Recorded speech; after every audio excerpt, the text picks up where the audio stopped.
Good morning. I've just had the most peaceful morning. We slept in. I got up, made a cup of tea, and just stood outside. There's like a lovely summer breeze this morning. Just stood outside, enjoyed my tea. I did some breath work with my hatch, and then I gratitude journaled, and it was just very, very peaceful. It's a nice morning. It's going to be a very cozy Zen weekend full of reading. So alas, welcome to a reading vlog. I'm very excited to just cozy up and just really lean into grounding hobbies this weekend, because this week I did not have the best health week. I just didn't feel good all week long. If you watched my productive vlog, then you know that. I really struggled, and I even had to leave a Pilates class, so that was fun. But we're going to start the morning off with going to the bookstore and then going to Build-A-Bear, because Andrew is going to build me a toothless stuffed animal, and I'm so excited. So we went and saw How to Train Your Dragon last night. Amazing. It's always been one of my favorite animated films. The live action was 10 out of 10. There's nothing bad anybody could say about that film. And I thought that I was going to have to wait till I was able to go to Universal Studios, Epic Universe, etc. to get a toothless stuffed animal. But my niece showed up with one to take to the movies, and she got it from Build-A-Bear. So I was like, oh my God, please take me to Build-A-Bear. So we're going to go do that. We like to beat the crowds and beat the heat because the mall is outside. So let's get dressed and go get some books and a stuffed animal.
A group of pastry chefs are about to graduate. Wow, we're in the free and clear. And then the royal princess gets engaged, her head pastry chef quits, and now no one's going to bake the wedding cake. So they're like, it's...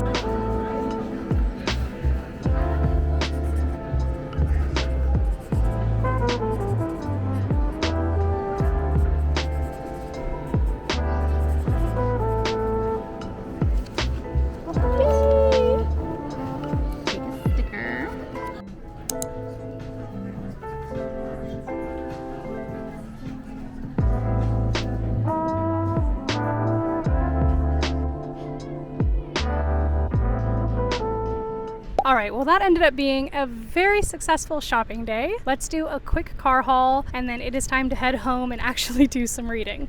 Here's my toothless, and I am in love. I got him with a lot less stuffing, I think, than normal. I like him to be kind of flimsy. I'm going to take his wings off when I get home and totally cozy up on the couch with my book and toothless, but he is so cute. And then for books, I got Sounds Like Love, Ashley Poston's new book. This is what I came to the store for today, so very excited for this one. And then there was the sweetest author in there doing book signings, and I had to pick up her book. She said it's British Bake Off meets Dungeons and Dragons. It sounds like it's going to be super cute. It's short. She signed it for me. She's adorable, so go and support Bo Huffman. I think she has another book out as well. She said that you can only get on Amazon. We have Riley Sager's new book, With a Vengeance. This is supposed to be very Murder on the Orient Express, and I have not been able to read any Agatha Christie because I just feel like her writing is hard for me to digest, so I'm hoping that this kind of catapults me into that. I love Riley Sager, so I know I'm going to eat this one up. And then I picked up Fear the Flames by Olivia Rose Darling. I've been wanting this book since it came out, but I was waiting for them to put out a paperback, and I found it. I feel like I'm also just going to eat this fantasy book up. It sounds so good. And last, I picked up The Night and the Moth by Rachel Gillig. I did not love One Dark Window and Two Twisted Crowns as much as I feel like everybody else did. I enjoyed Two Twisted Crowns more, but I'm hearing that people are loving this book even better than that duology, so naturally I'm like, I gotta just continue to give her a try. I feel like they were enjoyable. They just weren't like, oh my god, the best books that I read. That is my book haul. It was a very good shopping day. So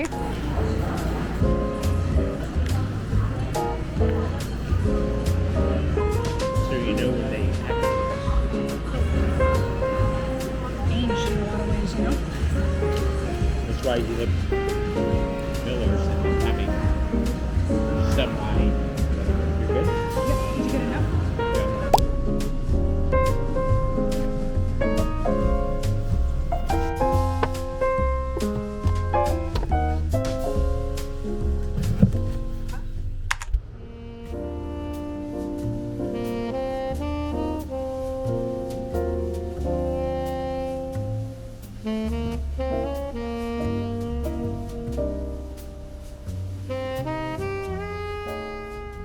All right, it is literally Sunday evening. I have not checked in at all today, but I have been reading, and I'm happy to report I'm about to read the last 50 pages, and the last chapter just ended with a huge twist that I was not expecting. I'm uncertain what's going on here, if there's just like a magical realism element, and I haven't told you guys anything about the book. You know, I try to really never give anything away. I give you the name. I mean, you can go and look it up yourself, and if you want to read the back or you don't, because sometimes I don't read the back of books. I just start them because they have good ratings, and people that I trust their book reviews on say they're good, so I'll go pick them up. So I try not to spoil too much for you guys. So skip this, skip like 30 seconds ahead if you don't want to hear this. It's not a spoiler, it's what's from the back, but basically it is about a woman who loses her mother, and they were soulmates. I mean, she just loved her mother so much, like that was her person, and now her life is just like in disrepair. And so she was always planning on taking a trip to Positano, Italy with her mom. Her mom had spent some time there in her 30s.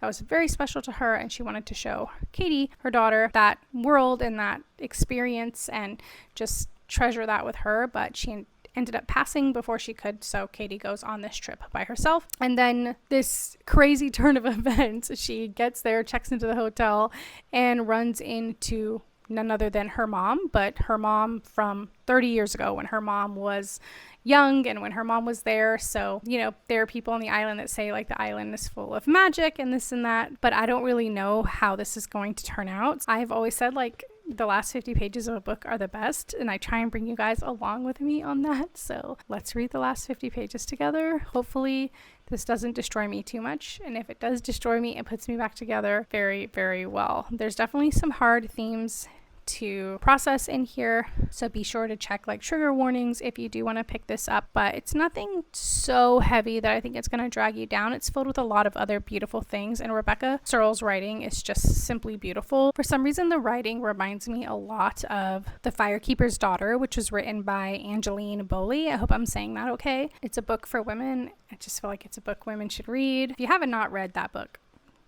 run, don't walk. That book's incredible, but also check your trigger warnings on that one. It's one of the best books that I read in 2024. But anywho, let's finish this together.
is quite literally 4 o'clock the next day. I am sick, homesick again. I don't know if my body is like, I thought I was having like a chronic illness flare up and that's not what was happening, or I was and now I have like a bug. I don't know, but I've been down and out. So I finally got it from the couch and managed to do at least some skincare and eat some food. Andrew had some food delivered to me, just ate that. So this is like the most normal that I'm feeling today. So I figure let's chat about One Italian Summer. I've actually tabbed this book. I never ever tab books, but trust me, this is one that you're going to want to tab. I went into this and I honestly didn't know what to expect. I didn't even read the entire back. Like I think I read just like the first couple of sentences, but people recommended it and I was like, enough said. Italy, summer, the cover's cute. Let's go. I'm easy to please. I had no idea that I was going to be reading one of my all-time favorite books that I've ever read. This is very like Tom Lake. If you read Tom Lake, I feel like there's just an emotion that you get from that book as a woman, and it's so special.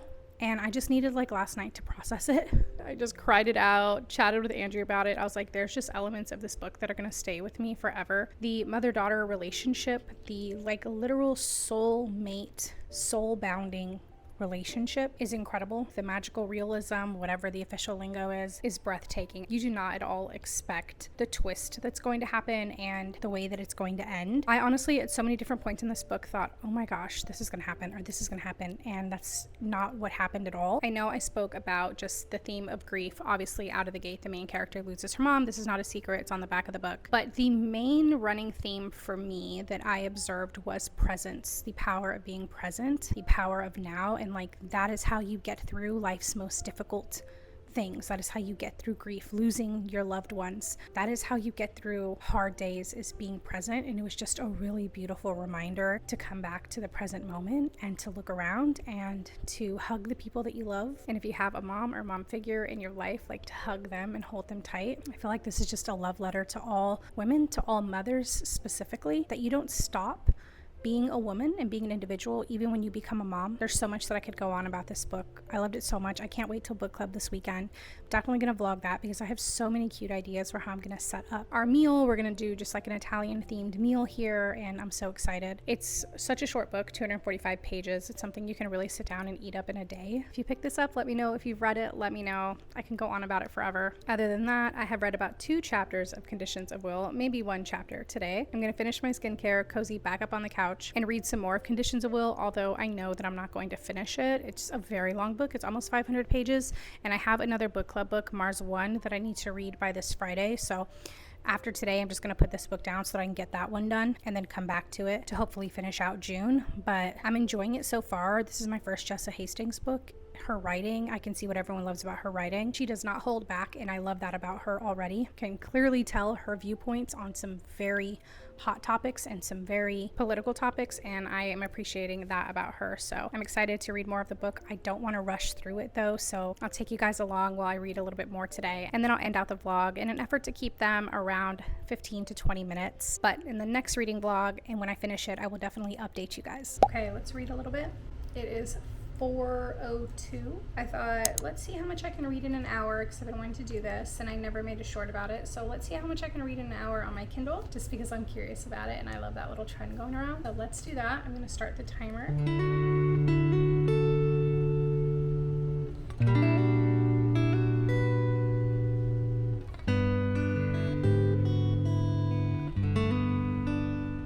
All right, it's 4:42. I'm gonna pause the timer. It has 20 minutes left. There's my proof. I'm on page 83. I need a nap.